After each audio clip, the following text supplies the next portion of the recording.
Hello, this is Dr. Nancy Trimbley with your Healthcare Arsenal podcast. This podcast is designed for that person who knows there's a better way towards health and wellness. They just don't know what that better way is. And my hope for you is that with each passing episode, you get closer to being your own best expert. Today, we have Angie Loren. Is that how you say it, Loren? Mhm. Okay, Yep, you got it. Angie Loren with Trinity Health Center, and that is here in Northwest Indiana. Mhm. And Angie and I have probably been running tangentially parallel to each other for probably a couple of decades. She and I have a couple of touch points with other people, but this is actually the first time that she and I will have a long conversation. And I feel like we are on the same path as we all are kind of on the same path, right? Yes. So I am super excited for this conversation. So good morning, Angie. Good morning. And it's Trinity Healing Center. Thank you so much for the Yes. clarification. Trinity Healing Center. And Yes. that's in what town in Indiana? It's in Highland. In Highland. And when I wrote my book, Stealth Health, one of the reasons I wrote it was because I I came from the East Coast. Grew up in New York, did my professional training in Atlanta, moved to Indiana, met one of our common people, which is Susie Kakais, who has a mention in the book. Mhm. And she introduced me to all these alternative, like crazy, far out there alternative healthcare practitioners. And then I know as I was in practice, I got to meet more of them. And I'm like, I am in like almost nowhere, Indiana, in the middle of the country. And there is this many alternative healthcare providers. What's going on in California and New York? Like they must be everywhere. Mhm. So, and that's the reason for this podcast is to introduce people like you. So tell us about your journey, Angie. Oh, thank you. And yes, there are a lot of people out there. We're just kind of been hiding and waiting Yes, time being to, stealthy. yes, yes. And just waiting for this time when we can come back out because all of this healing practices have been done for millennia, and we kind of have forgotten, and now we're coming back as the pendulum swings back, right? Right, right. All right. So my story started almost 20 years ago. I was introduced to Reiki. I had gone through school to be a teacher. I had my elementary education degree, so I love teaching. Um, Maybe just didn't like so much of the politics in school.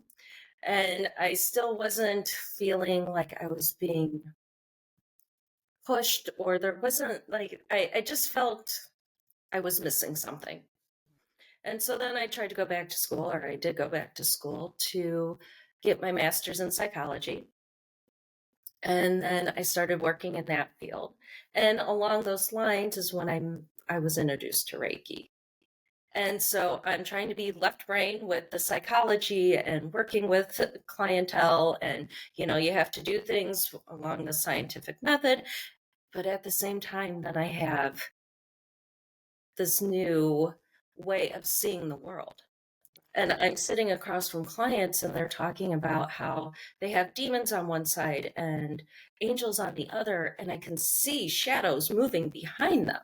Ooh, cool. Yeah, so I I'm think like, a lot of us have that kind of sight or sense. mm-hmm. Ah, Yeah, so, and of course, I'm like, I can't talk to them about that without, losing my job. without losing my job. Right, or ending up on the psych ward myself, because yeah, that was the clientele I was working with at that time. And I wasn't really sure, because I was still brand new to all of this, how to handle it in the best way.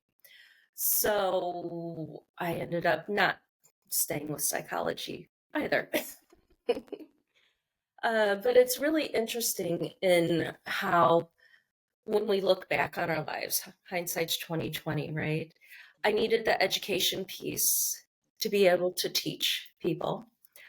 The psychology piece to kind of understand the psychological happenings of the human psyche, as well as doing other things where I was getting up in front of large groups of people to speak, to teach, and still having those ways of those little bits that I needed.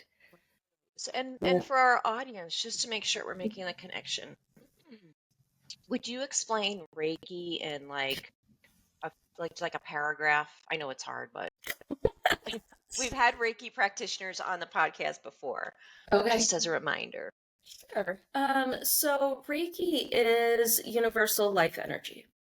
Okay, so we are all energy beings, right? I always say, what do they do when you go, you have heart problems or things like that? You go to the ER, they put an EKG on you, right? And what are they reading? Your electrical impulses, your electricity, essentially.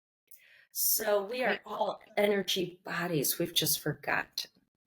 So Reiki is a way of being able to bring that energy in and work with it.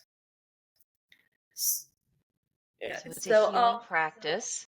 it's a healing That's practice. healing practice. It kind of looks like a massage, but there's very light to no touch at times Correct. because you're working with the energy body that surrounds the physical. Right. Right. All right. Cool. All right. I will let you continue with your journey. Yeah.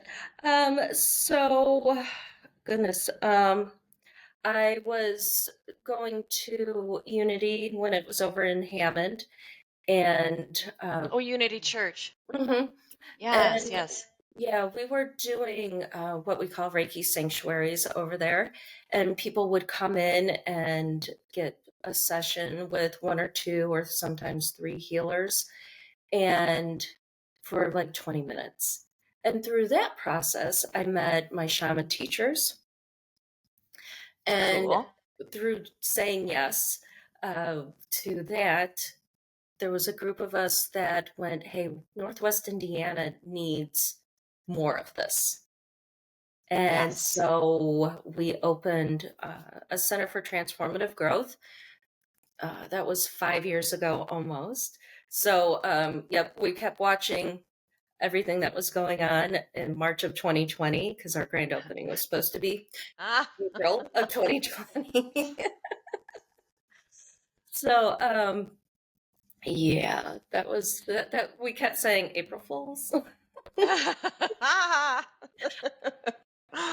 So we had a little soft opening. We kept our groups smaller, but we started doing gong baths, doing sound journeys. So that works with the vibration of our bodies, and have just seen and experienced myself amazing healings. And where people had scar tissue and their knees were hurting because they had their knees replaced. And after one or two sessions of the gong, we're like, I don't have any more pain. Wow. Right? Sound and vibration. Yep, which has been used for, again, millennia, right? Whether it Thousands of was, years. whether it was tapping on a tree or the drum, or gongs have been used in the Orient for a very long time. So, and then so we worked together for 2 years, and as metaphysical people do, the spiritual realm, we all felt called to go different directions. So I stayed in our space, opened up Trinity Healing Center, and have just expanded. So we've taken over more space in our building, and so there really is a need for what we do. Yes. Yeah. So tell me about, just to keep this real for our audience, like tell me about a typical session that you might do with somebody, or if you can think of a specific time, what transpires with the person as they're going through one of these sessions? What do they feel? Great question. And I'm going to say every session is different. Mm-hmm. Every practitioner is different. I say sometimes you may feel hot. I have a tendency, my hands get very, very hot as the Reiki flows. You may feel cold because sometimes we need more of a cooling energy throughout our bodies if we have a lot of infection or inflammation, those kinds of things. You may feel tingling, and I can be at your head, and Reiki knows that maybe you have a broken left toe. So Reiki will go to that space where you need it. Mm-hmm.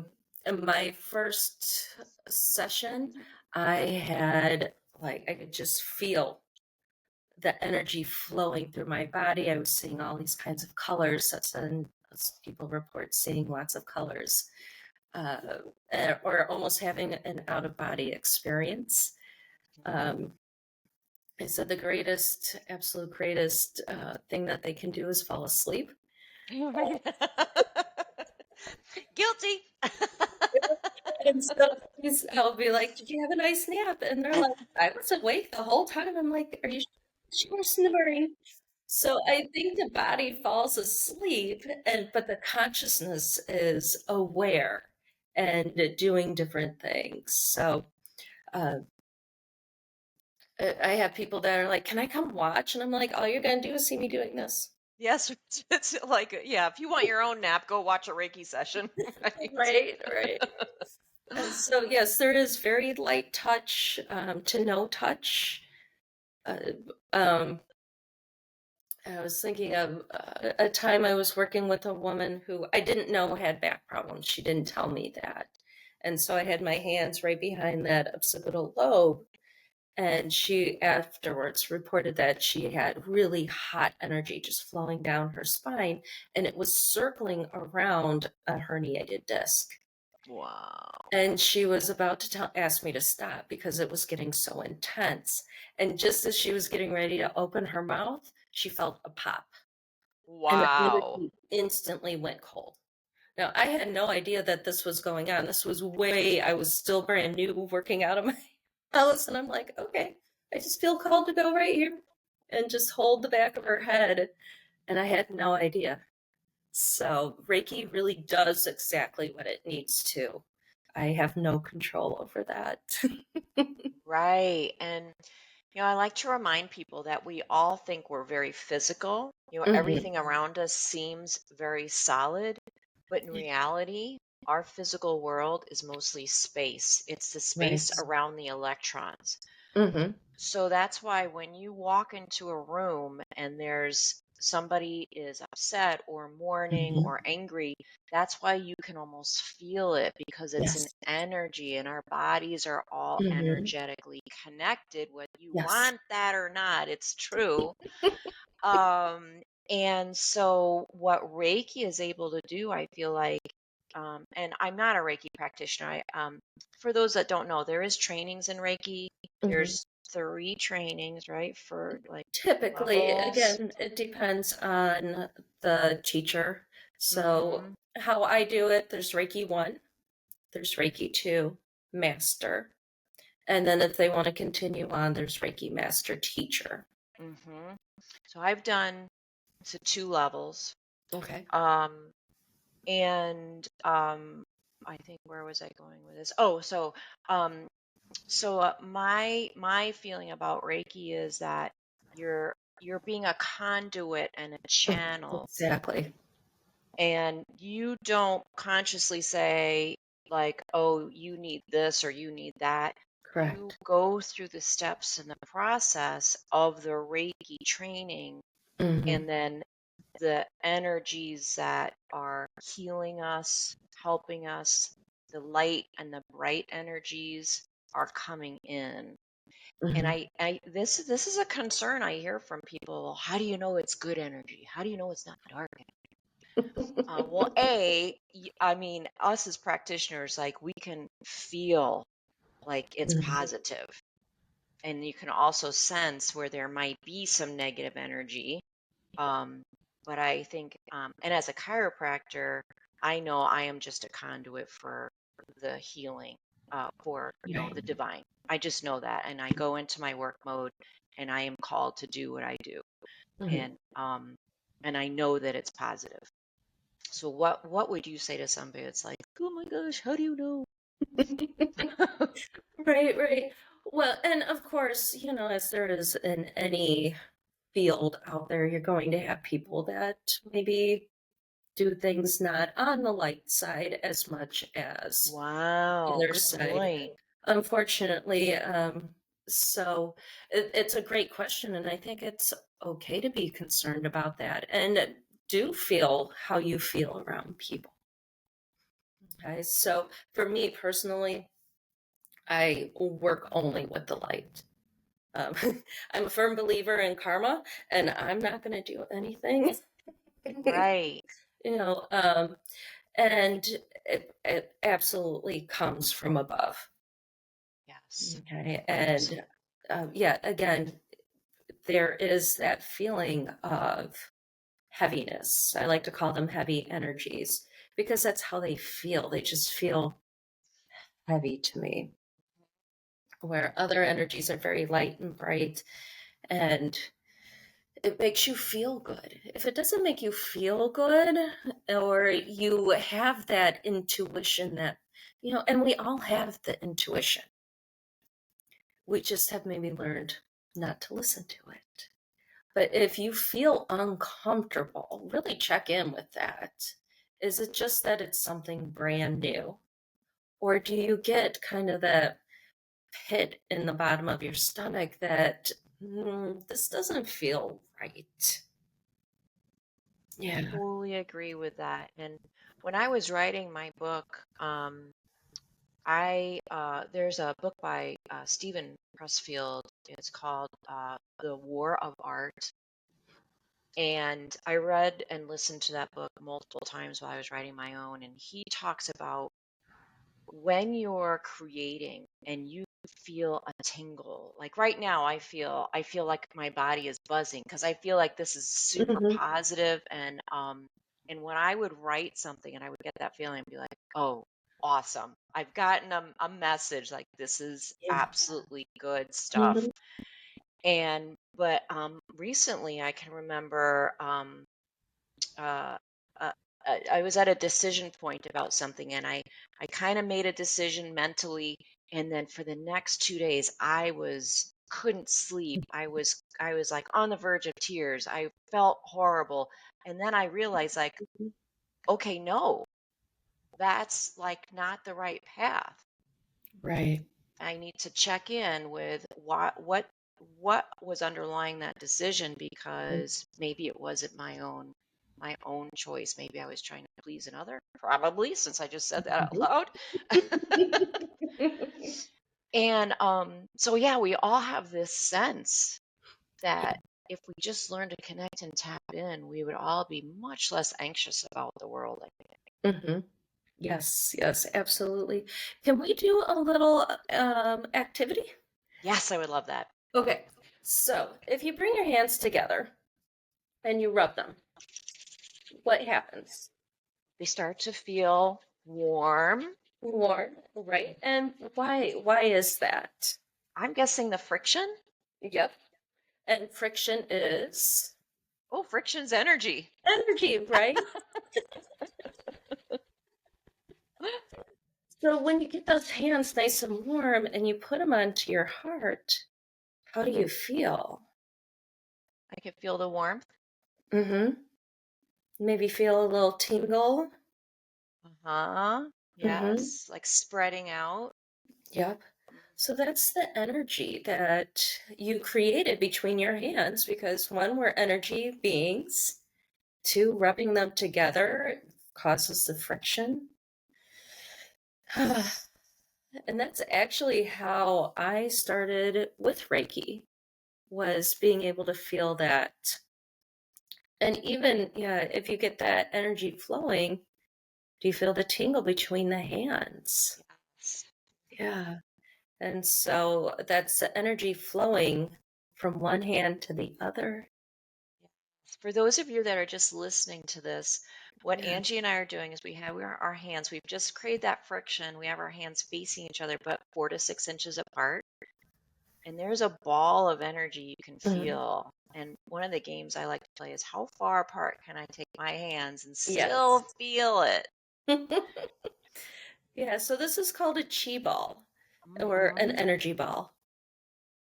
So, and Reiki, the key part of Reiki is energy. So, I think it's China, they call this chi. In Hawaii, they call it prana. In South America, they call it tea.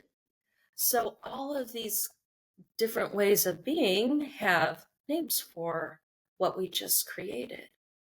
And what I find fascinating is that it's 3 points on the globe that are thousands and thousands of miles apart. Yes. But the natives there all had a similar experience. Hmm.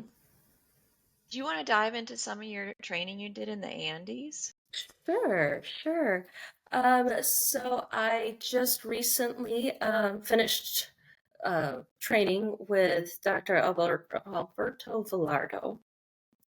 And he has been all over, especially in South America, working with different shamans. And so he's now brought all of this to the world, which I just absolutely love that we have this ability now to learn all of these different ways that people have been living or doing things, and we don't have to necessarily travel across the world to I was wondering yeah. how your trip to the Andes was, but and just for my audience, that like a Mhm. shaman, some people might say, "Oh, shaman equals witch doctor," but that's a bad definition. That's Misguided. Yeah. misguided. To Yeah. demonize an ancient healing art and tradition, Right. yes, much Hmm. like many of these holistic art forms or healing forms have been demonized, chiropractic being one of them. Right. Right. So that's good. Right. Yeah. So, and on that note, science is finally catching up with what we do. Fun. Right? They can now see the electrical field around the body, aka the aura, right? Mm-hmm. University of Chicago was working with Reiki practitioners and seeing the difference and really doing all of that. Cool. Yeah, doing all of the research for, to see the difference between before and after. So it's not that they can't prove it, they just couldn't because They couldn't, they didn't. they didn't Yeah, have they the didn't have technology. exactly, Uh-huh. right? It's just like, way back when people were getting sick and they thought it was because of bad energy, lower, all those lower energies. And then somebody found a microscope and found the little bugs, right? Right. So now we're on the other side or getting to the other side of really being able to see so-called the energy. So Yeah. yeah. So Yeah. and then back to the shamanism. Shamanism was or has been practiced all over the world. They believe it started in Mongolia, but there are pictographs in caves in France from hundreds of thousands of years ago depicting shamanic work. So all of these people all over the world um, were doing the same kind of work. Of course, everybody's going to do it a little different on where they were living and what they needed, but there was some really basic things that they did across the board all over the world in a time when they didn't have the internet to Right. or phones or even traveling to the next village was very hazardous. So how is it that they all had these common elements? So being able to go into an alternative state. In shamanism, we call it journeying. Whether you call it journeying, meditation, divination, all those ways of bodies here, and the consciousness is connecting with those higher powers. So, and being able to ask plants on what a person needs to find healing, to make them feel better. Soul loss is another piece that has been all over. Yep. And so when Doesn't we, sound good. it's, yeah, it's something that happens, but we need to bring those soul pieces back. So if we lose too much, and I'll explain how we lose things in a moment, but if we lose too much of those pieces or that essence, our soul could just be scattered in the universe and is no longer. So through trauma, and it can be very severe trauma. It could be more on the other end. It could be that somebody startles you and you kind of jump. Choom, there goes a little piece. And so and these are our healthy pieces. These are the pieces that are healed, that for whatever reason don't want to be in the situation. Oh, I got you. Okay, so if a child is being abused, that healthy piece can't stay in that because it's too much. So then it goes and it wanders until we go, oh, wait, come back. It's okay now. And we can bring those pieces back in. I just did one this past week, and when I reached back out to her, she said, I finally feel like a piece of me. My pieces are coming back. Like a piece of me that was missing is now back in my body. Oh, Mhm. how wonderful. Yeah, so those all the reels now where people are, scaring people, jumping out, all those practical, and they say her soul left her body. A piece of her probably did. So Wow. by calling those pieces back, by healing this trauma, the stories, and this could be from this lifetime or any other lifetime, that we're calling them Oh, back in. right. Yeah. Right. That makes sense to me. hmm So if you're feeling like you can't concentrate, or you're just feeling empty inside, a soul retrieval can really help bring those pieces back in. Wow. Yeah. Wow. How and what I know probably people understand that they might need that if they're searching for healing. hmm And my guess is that they hear about you from someone else. hmm Um, and that how how how how do you introduce that? Like if you think you like if one of our audience says, "Oh my gosh, I have a friend that is just always, like just seems lost or just hmm how would you mention that to somebody?" Yeah, so it's a slippery slope, right? When we were Right. talking before, I asked how woo woo I can go. Right. Right. Actually, shaman in China used to be called woo. So Oh, when there you people, go. I'm pretty sure that's where woo woo came from. So it really does depend on the person. Okay, so it sometimes it can be a spoon feeding, that if you find yourself telling different stories, or even a good place to start is even Reiki, because Reiki has such a gentle uh, way about it. So, like I was telling a story about, the woman with the bag. That's usually Reiki is not that intense. That just happened to be one of those times. But Reiki has just this gentle way of bringing balance back into the body. And And sometimes people just need to be introduced to that, let it sit and percolate in the back of the mind, right? And a lot of times it may just start with the story of, you've gone through, maybe it's psychology or counseling or the medical, and you've done all of those things and nothing is helping, or they can't find anything that's wrong. I have people more and more like, I've got this pain in my side and they can't find anything. I've had all these tests. And so just coming in and bringing Reiki or energy work or a drum and a rattle that has that vibration, or the gong or the singing bowls, and it helps break up that energy that may be sitting from when you were a child and you had something that happened and you went, okay, I can't deal with that. I'm going to put it right here for right now. And those of us who are a little older, like we were taught to suck up our feelings, right? And then we put them in our body somewhere and we hold on to them.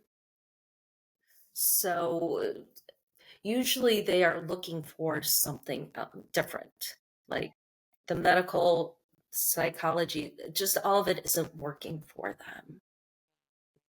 So many different Mhm. ways with dead ends. Yes, which Right. is exactly why I have this podcast. Right. And for you out in the audience there, if something is ringing true to you, if you feel like if you're just asking the question, huh, I wonder if Angie could help me, you need to follow through on that, because that is that is the universe speaking to you, Yes. literally speaking to you. You don't need to look for another sign. That was it. Yeah, or if you have the goosebumps, or Mhm. sometimes I start talking about this people and they get the tears because it just resonates with them so much. Um, and, we believe that a lot of our illnesses or our diseases start in our emotional bodies. And we have those stories that we've either been given or we start telling, that I'm not good enough. Or my grandma was sick with this, so I'm going to be sick with this. And we take all these things on. Yeah, all day long, every day. Mhm. Yes. And for Right. me, once I learn about somebody and I can see them from that, see them from that non-seeing eye, I can almost see like, all right, I can help you physically as a chiropractor, but Hmm. I see there's an energetic discord here. Right. Yeah. Yeah. Hmm. And I'll be going to see Angie in a few weeks. Yes. And just, I tell my audience, I tell all here, I lately have been feeling like there's this, just like this darkness, like right here. Okay. And I have some like these thoughts in my mind lately that keep going to this one topic, this one direction. And it's all like, I think it's all connected. So Hmm. my hope is that with a Reiki session, I'll be able to clear some of that. And because I feel like my physical and my mental energy are being constantly diverted over to this like this passenger that's been traveling with me for a while. Um, Yeah. And so yeah, we can pick up things all over. There's a reason that we're so fascinated with magic or scary movies or all of those things, because somewhere inside of us we know that that's there, even though we've been told not to, or we've been told it's scary. you know um, I know there was a cartoon I saw not too long ago from our childhood where they're like, oh my gosh, it's a ghost, and they're like jumping out of their skin. So, even as young kiddos, we're told that ghosts are scary, or these energies that are floating around us, but we can pick them up and they can go, ooh, a bright light. Ooh, I like Dr.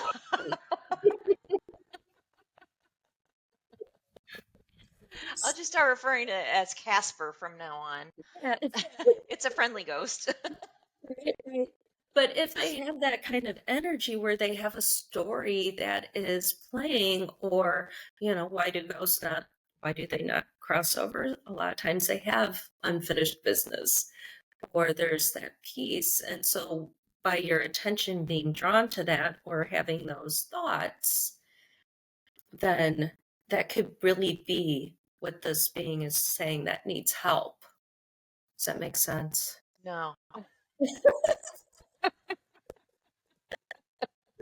Okay, so if you and your friend are having lunch and all of a sudden you're like finishing each other's sentences, Oh, yeah. you're on that same wavelength, right? Right. Or you pick up your phone before it even rings because you know that your friend's getting ready to call you, or a child or somebody that you have that connection with. We all do it, Right. right? Right. So there's that connection. So this energy that's sitting next to you can be influencing you or having that connection. And it sounds like if you have thoughts, so you could be more what we call claircognate. So you have those thoughts, or it could be clairaudience, which is you're actually hearing them. Yes. So Yeah. there's lots of different ways that we connect with people. Yeah. Looking forward to our session. Yeah. Yeah. So, hey, I have one more question for you, Sure. and I did not preview this one. If you had a billboard for all to see, what would it say? Oh, that is a great question. So for Trinity, it is all about the healing of the mind, body, and spirit, and feeling that balance. So I think it would be a question of if you're feeling unbalanced or looking for something more. Yeah, come on in, because we have our energy healers, we have our mental health healers, we have massage therapists. And so it's not just about the medical, it's not just about the psychological, it's about coming together and bringing all of that into balance. I love it. That was perfect. And that's your billboard, by the way. That's So, Angie, it's been so awesome. Thank you so much for joining me today. It Thank was such a you. fantastic conversation. I can't wait to see you in person. Yeah. And for our audience out there, this has been your Healthcare Arsenal podcast. My hope for you is that with each passing episode, you get closer to being your own best expert. Bye for now. Bye.